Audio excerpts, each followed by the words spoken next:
Aujourd'hui, parlons de l'expérience. C'est... Constatez-vous que ce projet est de la géométrie dans les résistances? Avez-vous compris que je peux fabriquer ces diverses formes dans diverses matières? Ainsi je peux avoir des matières qui chauffent ou qui font des ondes. Avez-vous compris que ce sont des couplages électriques qui peuvent passer autour de la matière, mais aussi dans la matière? Peu importe les passages, tous les chemins donnent le même couplage final. Quand je commence à parler de cinématique sur la conductivité, il faut alors comprendre le passage du courant. Ce couplage est alors généré par le circuit d'alimentation. Il y a des couplages simples ou complexes.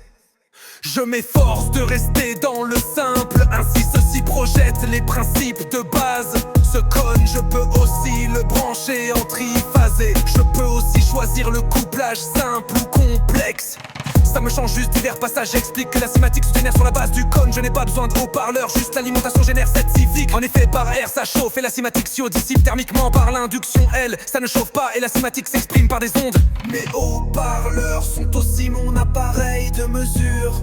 Je pourrais aussi mettre des voltmètres. Cette base du cône me permet de mesurer un champ scalaire de tension en volts.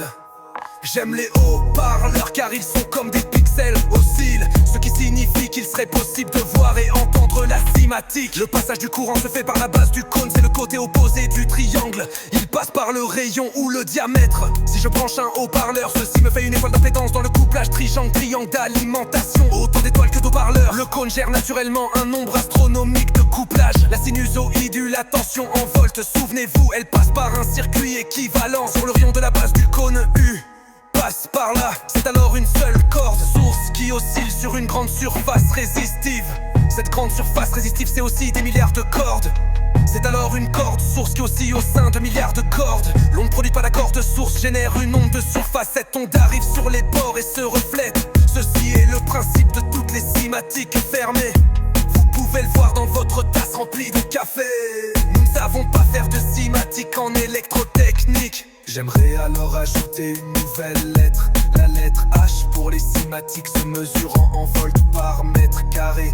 Constatez cette expérience, le connecteur montre des surfaces de mesure comme des points de mesure. L'utilité, j'imagine un turbo pour processeur, peut-être aussi un transformateur.